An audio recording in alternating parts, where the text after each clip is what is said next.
o que se vê no cristianismo, além da proteção e da defesa de alguns dogmas, é a busca por milagres. São outra condição que o cristianismo prega.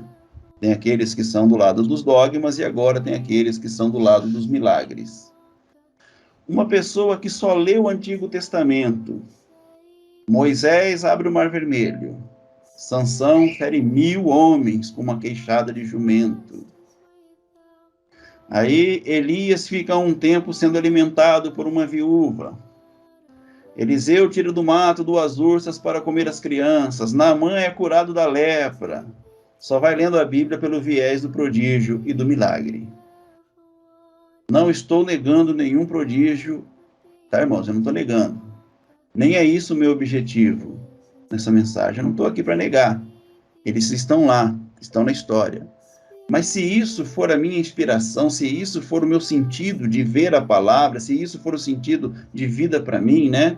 Se essa for a minha perspectiva de leitura bíblica, para achar na Bíblia milagres e ficar tentando aplicar esses milagres para mim, também eu vou estar errando, irmãos. Então, a perspectiva como se lê as Escrituras, novamente, é uma leitura equivocada. Se alguns tomam as Escrituras como conjunto de preceitos e formam ali os dogmas, há aqueles que leem as Escrituras sem nenhum compromisso hermenêutico com aquilo que a Escritura quer falar. Se nós não entendermos o que a Escritura quer falar, o que ela quer mostrar, e ficarmos sempre escolhendo ali os prodígios, né, de Deus, os milagres de Deus, para justificar alguma coisa, está errado. Eu lembro, quando eu estava dentro da igreja, o povo ficava pregando isso aí o tempo todo, né, sobre os milagres, quando não um preceito, quando não sobre os milagres. E aí ela vai para o Novo Testamento, pega lá os milagres de Jesus, milagres de Paulo, milagres de Pedro, os milagres da igreja, e agora ela esquece toda a revelação acerca da palavra de Deus e vai viver em função de milagres. Então você vê que igrejas aí, elas são destinadas a pregar milagres. É a campanha de tal para você adquirir tal milagre. Então essas pessoas, elas perderam, irmãos, a essência da Bíblia. Perderam. E talvez você tenha que se preocupar em voltar para a essência da Bíblia. Não ficar preso nessas coisas aí, que são os preceitos e os milagres. Então, porque a pessoa leu na Bíblia, né, que a Bíblia fala de milagres, e aí ela dá a essas pessoas a impressão de que elas estão na verdade. Bom, se a minha igreja tem milagre, eu estou na verdade, porque tem na Bíblia milagre. Ela acha que isso é a total verdade, porque na igreja dela tem manifestações de milagres. Então, essa é a verdade. Porque se todos do Antigo Testamento e do Novo fizeram e viram milagres, a igreja verdadeira é aquela que vive os milagres. Então, isso está na mente de muitas pessoas. Ou seja, a pessoa toma as Escrituras de maneira errada novamente, irmãos. Por quê? Porque ela está considerando que a questão do fim em si mesma, essa é a consideração da pessoa. Assim como as Escrituras ela não tem o fim em si mesma, assim ela disse que Jesus também não teria, né, esse fim em si mesmo. Uma vez que é dito em 1 Coríntios capítulo 15, eu vou ler aqui uma parte da Bíblia para trazer esse entendimento aos irmãos. 1 Coríntios capítulo 15, a partir do versículo 28, é dito assim, olha: então, quando todas as coisas estiverem sob a autoridade do Filho, ele se colocará sob a autoridade de Deus, para que Deus, que deu a seu Filho autoridade sobre todas as coisas, seja absolutamente supremo sobre todas as coisas em toda parte. Então, nota, irmãos, que essa deveria ser a nossa compreensão bíblica. Que o Filho, como está aqui no versículo 28, ele foi gerado dentro de um projeto para se tornar, para ser supremo em autoridade sobre todas as coisas. E ser absoluto, supremo, ser absoluto sobre todas as coisas e em toda parte. Então, se o Filho, ele é supremo, se ele é absoluto, qualquer outra coisa que eu tomo como verdade, irmão, não pode ser a verdade. Se eu realmente creio nessa revelação, se eu creio nessa palavra, então eu tenho que evocar essa palavra, essa verdade sobre mim e viver isso.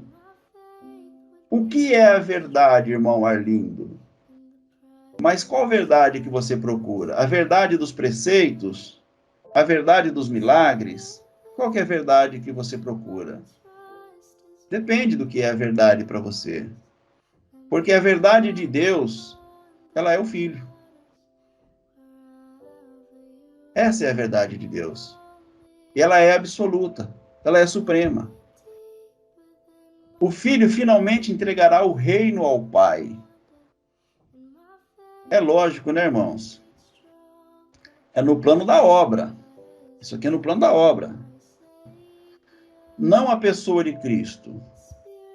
A pessoa de Cristo, ela é absoluta. O Cristo de Deus, ele é absoluto. Tudo foi criado nele, por ele e para ele. Então, ele é absoluto. Quanto à obra que ele realiza, aí sim é uma obra que é um meio. Porque a redenção, ela não tem um fim em si mesma para levar o homem de volta ao Pai. Não é só para isso, né? Ela não tem um fim nisso mesmo. Para que no final o Pai seja tudo em todos. Nesse sentido, a obra, ela se completa. Então, a redenção, ela não redime por redimir, irmãos. A redenção de Cristo, ela redime por um propósito. É por uma finalidade. Então, entender isso é muito libertador. Então, tem aqueles que vivem em função dos milagres, dos prodígios. Não que isso seja errado. Não é que o irmão Arlindo não confia, não acredita. Eu acredito. Há muitos milagres. Existem muitos milagres. Deus faz muitos milagres. Então, não é que Deus ele deixou de fazer milagre, ele não possa fazer milagre. Eu acredito que Deus faz muito, irmão. Sempre, né? Sempre. E ele deseja fazer. Do modo como ele deseja. Mas o cristão não pode viver em função do milagre, porque ele perde a referência da verdade. Toda vez que você vive em função de alguma coisa que não seja o Filho, você perde a referência da verdade. Então, o cristianismo, de um modo geral, na maioria esmagadora, ela não prioriza a palavra de Deus por tomarem as escrituras de maneira equivocada. Então, há os que fazem da Escritura um conjunto de dogmas, os que fazem das Escrituras um conjunto de registro de milagres, e por isso leva a pessoa a viver em busca de milagres. E o terceiro grupo, que é o último que eu vou falar aqui, são aquelas pessoas, né, aquela pessoa que transforma toda a Escritura em experiências psíquicas e emocionais. Ou seja, é propriamente um movimento pentecostal, que entende que a vida cristã acontece e deve ser vivida a partir de derramamento do Espírito de poder e de manifestações. Eu até acredito sim, irmãos, que a vida cristã ela deve ser vivida em derramamento do poder, manifestações do Espírito, sim. O problema é que tais pessoas não entendem, não sabem o que é o Espírito Santo. Não sabe para que ele serve, não sabe qual é o seu ministério, não sabem o que é ser batizado no Espírito Santo, não sabe o que é ser enchido do Espírito Santo, não sabe o que é nem para que servem as manifestações do Espírito Santo. Por não saber disso, elas confundem essas manifestações. Elas confundem a pessoa e obra e ministério do Espírito Santo com apenas sensações. Então, as pessoas vivem de sensações, por experiências sensoriais, dos sentidos da emoção, da sua psique, o que os pentecostais chamam de unção. A unção de Deus, o fogo do Espírito Santo. A pessoa pensa que o que vai mudar a vida das pessoas é o tom da voz do pregador. É o ritmo da voz do pregador. Ou seja, ele busca alguém que fala eloquentemente, como se entende eloquência no meio pentecostal. A pergunta que eu faço é: como Jesus pregava, irmãos? Como que era a forma de Jesus pregava? O próprio Jesus, dando testemunho dele mesmo, de si mesmo, citando uma profecia do Antigo Testamento, em Mateus capítulo 12, a partir do versículo 17, é dito assim, olha, cumpriu-se assim a profecia de Isaías a seu respeito. Vejam meu servo, aquele que escolhi. Ele é meu amado. Nele tenho grande alegria. Ele é o meu amado, nele eu tenho grande alegria. Porei sobre ele meu espírito, e ele proclamará justiça às nações. Versículo 19, eu leio assim, olha. Não lutará nem gritará. Olha o ministério de Jesus, ó. Não é por luta, não é por gritaria. Ele não levantará a voz em público. Não fará isso. Ele não esmagará a cana quebrada, nem apagará a chama que já está fraca. Por fim, ele fará que a justiça seja vitoriosa. E no versículo 21 é dito assim, e seu nome será a esperança de todo mundo. Pergunto, o que é que se entende por unção? O que é unção? Se entende o ritmo, o tom e o modo como vai envolvendo com as palavras o auditório, os ouvintes, para produzir no ouvinte um certo êxtase, uma certa emoção, e essa emoção que a pessoa sente, ela chama unção. É verdade que quando alguns cantam nas igrejas, aquelas pessoas que cantam, elas cantam sabendo o que estão cantando, vivendo o que estão cantando, sentindo o que estão cantando. A gente vê emoção na pessoa. A essa emoção chamam de unção. E aí, do modo como geram o clima, os irmãos também ficam arrepiados com a voz, com a expressão. Aí chama esse arrepio de quê? De unção. Ah, irmão, estou todo arrepiado aqui na unção de Deus, não é? O que os pentecostais não sabem, ou nunca pararam para pensar, é que esse mesmo tipo de sensação, ou esses tipos de sensações acontecem também quando você ouve uma música secular, quando você assiste um filme, no estádio de futebol, quando a bola entra no ângulo. Isso é o mesmo que sentem. Então, que não se pode confundir unção com sensações. Tudo o que eu disse é apenas para exaltar um ponto. O grande problema do cristianismo atual é não dar a devida importância à palavra de Deus. E por que não dão a devida importância à palavra de Deus? É por causa desses inimigos que existem. Quais são os inimigos? O dogma, o milagre e a unção. São aspectos equivocados da leitura bíblica que tomam a Escritura de modo contrário e não permitem que as Escrituras revelem de fato a nós a palavra de Deus. A única que é capaz de nos mudar. Mas o objetivo é chamar a atenção dos irmãos para a questão da palavra de Deus. Não é apenas um discurso, não é apenas uma pregação, não é apenas um texto, não é apenas uma leitura. A grande questão é: a palavra de Deus está intimamente, diretamente e exclusivamente relacionada à nossa salvação. Nenhuma pessoa, nenhum homem, nenhuma mulher vai provar, vai experimentar a salvação de Deus efetivamente a parte da palavra de Deus. Não experimentará a salvação desviando-se negando, negligenciando, relativizando a palavra de Deus.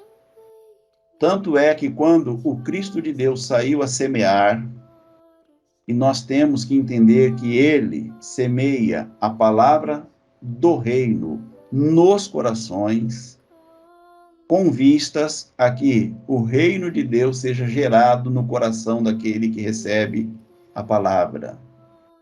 O que implica que tais pessoas, antes de receberem aquela palavra, não tinham o reino de Deus frutificado, instaurado dentro do teu ser. Eles não tinham isso frutificado, eles não tinham o reino instaurado, eles não tinham o reino de Deus no teu ser. Então, nós não podemos confundir, né, irmãos? Eu digo aqui para os irmãos que todos, a minha compreensão é que todos os homens têm o reino de Deus dentro de si. Cada um, irmão, todo mundo tem. Mas nem todos frutificou esse reino. Nem todos foram instaurados nesse reino. E nem todos revelou esse reino. Mas ele está lá. Esse reino é como tesouro que está lá escondido no coração dessa pessoa. Seja esse o grande desafio, né, irmãos, do homem, em razão do engano e das trevas em que ele vive, encontrar esse tesouro. Essa é a grande questão. Está dentro do homem, o reino está lá. Mas o que vai fazer com que eu encontre esse tesouro? Como que eu vou encontrar esse tesouro que está dentro de mim? Ele está aqui. Todos os homens têm. E esse é o grande desafio. É levar o homem a essa razão, né? Para que eles, saindo do engano, das trevas, ele encontrando, ele viva, né, essa vida a partir desse tesouro. Então, a Escritura ela vai usar essa linguagem. E esse tesouro, uma vez encontrado, e uma vez valorizado, e uma vez adquirido, esse reino que já estava dentro, porém escondido, ele se instaura. Ou seja, ele se torna efetivo.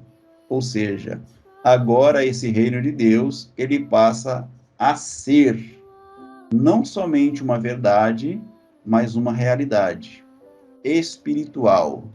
A pessoa passa a experimentar isso, e esse modo de surgir esse reino dentro de nós é apresentado na linguagem do semeador, como que a palavra pregada, e essa palavra precisa ser o quê?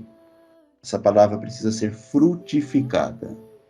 Se eu não frutifico, então eu não estou vivendo esse reino. Jesus, ele diz aqui que nas 3 terras primeiras, né, da parábola, onde foi semeada a semente, uma nem chegou a germinar, e outras 2 chegou até a nascer, mas morreu. Não teve como progredir. Somente na 3ª foi que frutificou. E a ideia é que produz frutos, 30, 60 e 100 por 1. A palavra produz fruto, irmão. A salvação produz fruto, produz resultado. Se não produz resultado, tem algum problema. Que não está no pregador esse problema, nem está na palavra. Mas por que eu não estou produzindo? Por que essa palavra do reino não está produzindo em mim o fruto? Então, onde está o problema? Não está no pregador e não está na palavra. Então, está no 3º ponto, que é o coração que recebe essa palavra. Então, todo o problema da humanidade está onde? Está em Deus, que é o pregador? Não. Está na palavra pregada? Não. Todo o problema da humanidade está no coração do homem, que não frutifica essas verdades. Por isso que nós vivemos a palavra, que é a semente do reino. Ela frutificou naquele coração. Daqueles 25%, ela frutificou. De 4 tipos, né, de solo, 1 nem nasceu, 2 nasceram, mas foram eliminados, e o 3º e o 4º, esse frutificou. Então, nessa porcentagem, irmãos, nós devemos aprender qual está sendo a nossa visão a respeito desse reino e dessa palavra. E como que eu tenho tomado a palavra de Deus. E qual é o sentido que eu tenho tomado essa palavra de Deus. Então nós vamos daqui para frente falar muito, tá, a respeito de nós enxergarmos a testemunha nas histórias dos hebreus, porque tem muitos irmãos que acham que não tem graça lá atrás. A graça não veio lá de trás. E eu vou mostrar para os irmãos que a graça, ela está instaurada no mundo desde a hora que o homem foi criado. Só que ela só foi compreendida pelos homens a partir do ensinamento de Jesus, mas ela sempre esteve lá. Então, é isso que eu queria falar com vocês, irmãos. Eu agradeço a sua atenção, agradeço aí a sua dedicação. Take me deeper than my feet could ever wander, and my faith would be made stronger in the presence of my Savior.